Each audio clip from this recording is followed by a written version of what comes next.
According to me, farmers will have a problem. They have potential mold issue, therefore they are trying to use copper sulfate. But too much of copper sulfate may lead to toxicity. 95% spending is only on the grains and the potatoes. Yes. What is the main pain point which is bothering the farmers?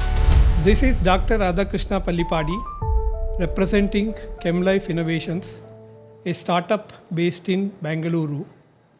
We focus on supporting the stakeholders of poultry and dairy industries for enhancing productivity and maximizing profit through innovative concepts, products, and knowledge sharing.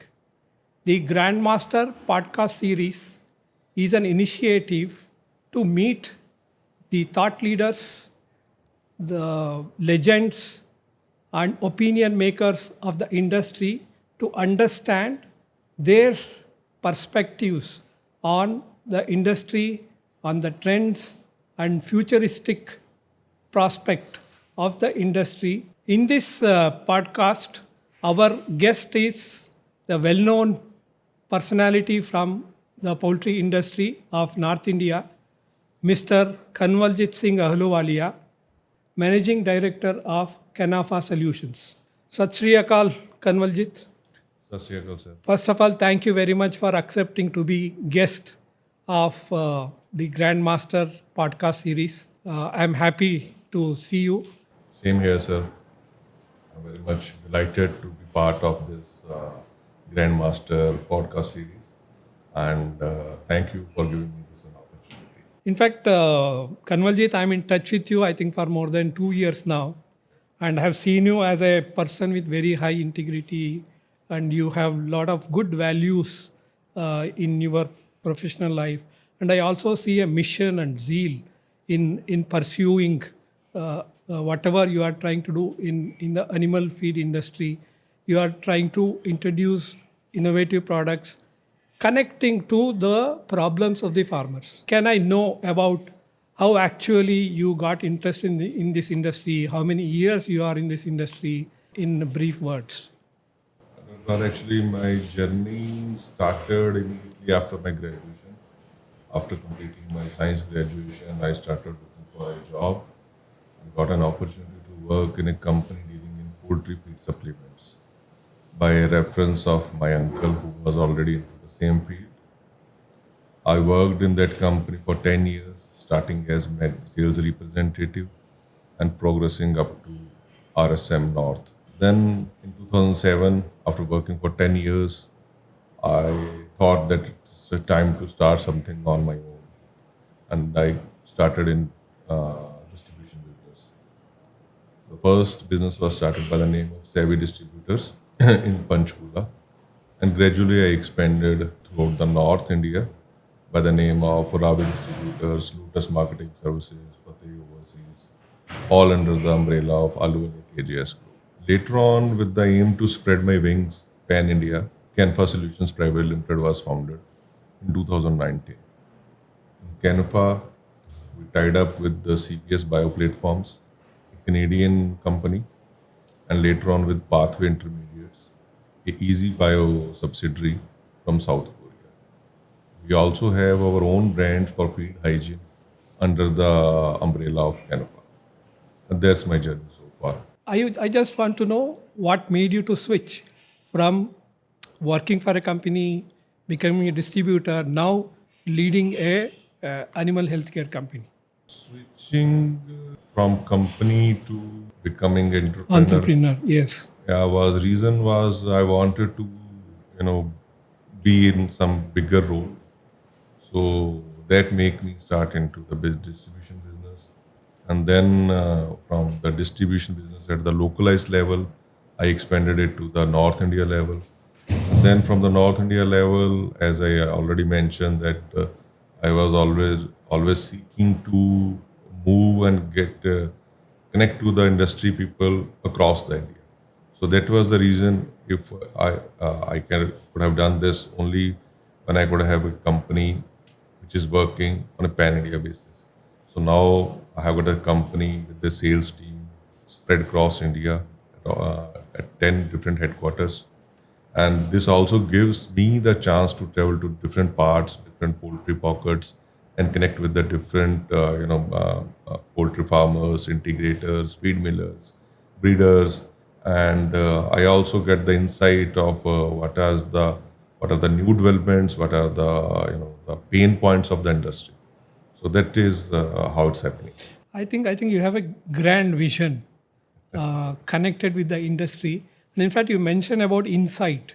You may be having a lot of insights, and you also mentioned about problem pain points on the farmers. What is the main pain point which is bothering the farmers, poultry farmers, for example? I think one of the biggest challenge right now industry is facing is availability of sufficient and good quality and cheaper protein sources. Our industry's major dependability is on soybean, and sometimes shortage or other factors are leading to the price volatility, which makes poultry production economically less viable. So that is the one of the major reason, major concern of our industry. I think if government can allow the regulated imports of soybean and especially GMP crops, that can solve the problems. Second option can be, switching to the alternative protein sources like DDGs. At the same time, apart from the protein sources, grains prices, which are now increasing every year, that is also a cause of big concern. And that is happening primarily because of grains' increased consumption in ethanol production. For the last few years, government have been, they started adding part of ethanol in the petrol, in the, and so for that, ethanol production has increased, and subsequently, consumption of grains, a significant chunk of grain is going for that ethanol production. So, which is making grain lesser available for animal health industry and increasing the prices. So, these two prices, because our industry's 90%, rather 95% spending is only on the grains and the protein. Yes. So this is the major concern of our industry, right? Yeah, in fact, industry has grown very robustly so far in spite of this challenge. Yes. And maybe, as you said, with the support of government, it should be able to work on a solution for this feed Yes. ingredients. Yes, like soybean production has also increased, grain production has also increased over the period of time. So does the poultry industry. And experts were telling, as I have heard in a CLEFMA meeting, that the industry is going to be double the size in 2030 what it was actually in 2020. So the growth is going to be tremendous. This is one of the issues. I think a lot of initiatives are there to address this issue. Any other issue which is bothering the industry, according to you?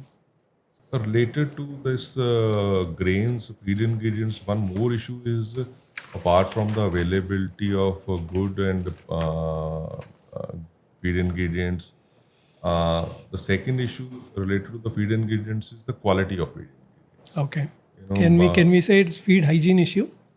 Yes, in a way, it is a feed hygiene issue because uh, during the many months of the year, moisture content in the feed ingredients is very much on the higher side, which leads to the mold formation and in turn the mycotoxin production. So when mycotoxins increase beyond a level, it become a threat to the poultry production and its health. It's hampering poultry health very badly, and procuring right kind of feed ingredients is also a challenge. That is also a major concern.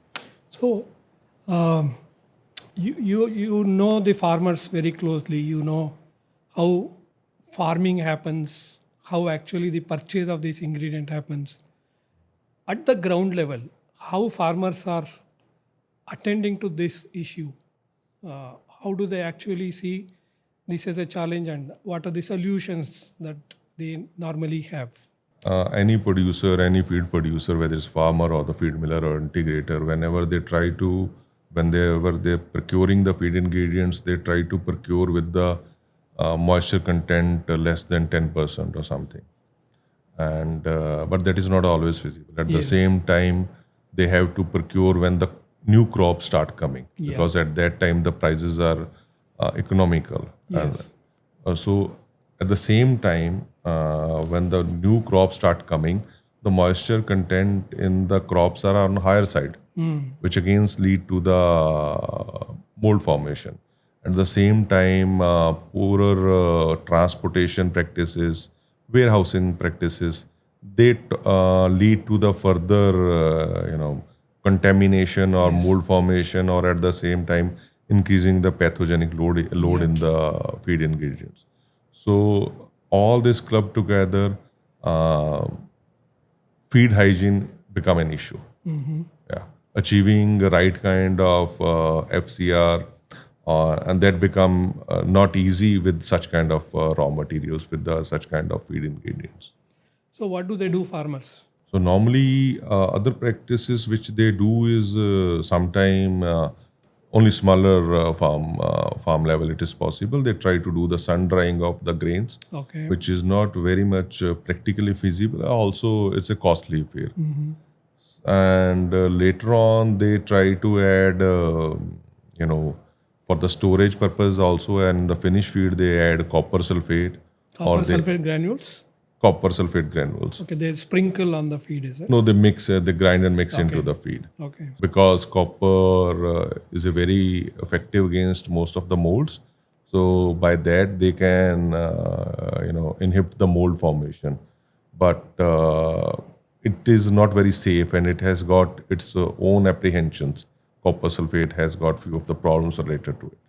So these are the normal practices followed by the farmers. So it's very interesting because copper, I mean, if you look at traditional use of copper lined vessels, Yeah, yeah. people actually use it for storing drinking water. And I mean, even in Ayurvedic, I think text, there is a mention of use of copper for removing the bacterial load.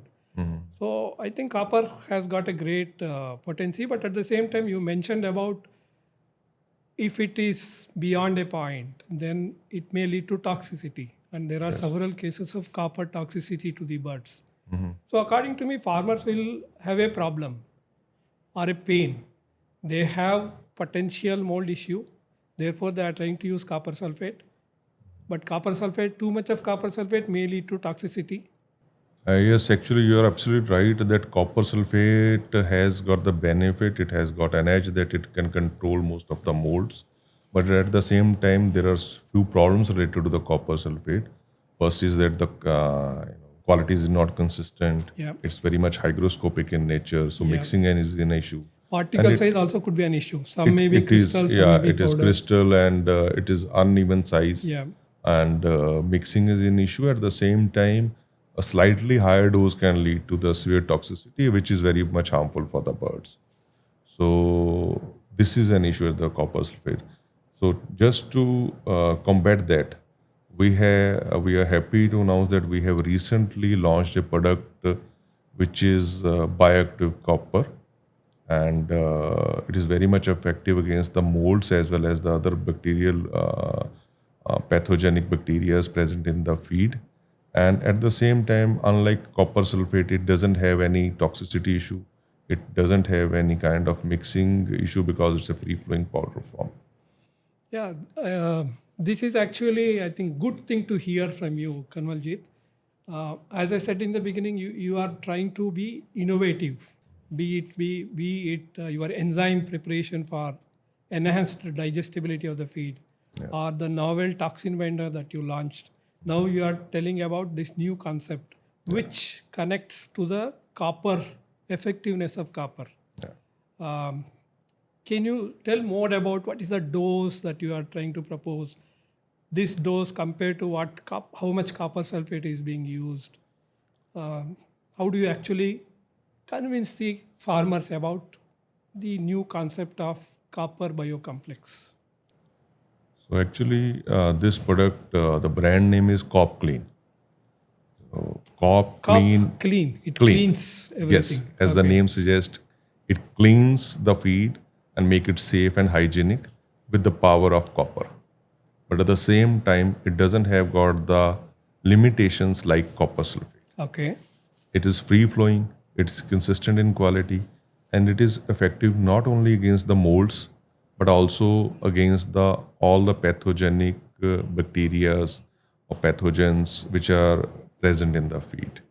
So it is taking care of a whole feed. It's making it totally hygienic and safe for users, which can lead to the enhanced and poultry production. And we have been discussing about this with the farmers as well as the veterinarians over the past few weeks, and everyone is very much encouraged to hear about this, and they see a solution in it which they otherwise can't, they are not able to find in the previous years.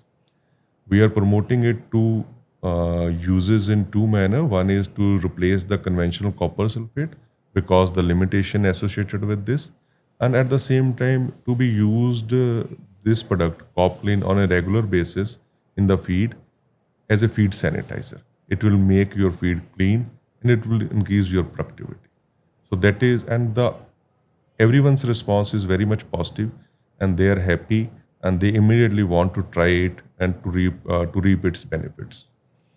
Yeah, this is actually you gave a new dimension to the subject. The farmer's issue was mainly mold problem, but you said it is not just mold. This product also can take care of pathogens. Pathogens, yeah. What happens if pathogen is there? Is there is any direct or indirect effect on the utilization of feed? Actually, when pathogens are there in the feed and along with the molds, they reduce the nutrient values, nutrient contents of the grains. Then they colonize the poultry gut, and they create the problems. So that is collectively what is happening because of the pathogen loads or the molds in the feed ingredients. So that is why it is necessary to take care of this. One copper biocomplex can shoot three things: mold. Yes. Second, it avoids mycotoxin formation. Yes. Third, it takes care of pathogenic bacteria. Yes, and that too at a very low dose of 250 gram per ton, and it is very cost effective also. Super. You also mentioned about you discussing this with some of your farmers, customers. Anything from the point of view of their feeling, they have a problem. Ultimately, you are providing a solution. Around that, any specific response from customers? A response was very much positive, whether it is from the layer farmers, whether breeders, or even with the veterinarians, because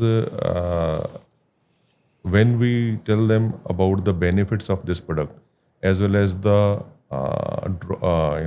shortcoming of the product they are already using, and so if they can replace it with the conventionally used things with this Copclean, so they can be benefited, and they can be benefited manifold, then not only for molds but for the other bacterial load also. So their response is very much positive, and as we are showing them the inhibition zone of this bioactive copper on aspergillosis and other molds, as well as the Clostridium, Salmonella, E. coli, so that is also very impact making for everyone. They understand that it can effectively, if it can take care of these things as shown in the lab results, so it will be taking care effectively also in the field also, and practically giving to the solutions to the problems which they have been facing from the ages. Kanwaljit, what should I say? I think you are doing a great service to the poultry industry, trying to solve a pertinent problem. So I can only say best wishes to you, and also to the farmers and the community that you are serving. Thank you very much for again for accepting our invitation to be part of this episode. Thank you. Namaskar. Thank you, Dr. Radha, for giving me this opportunity. Thank you very much.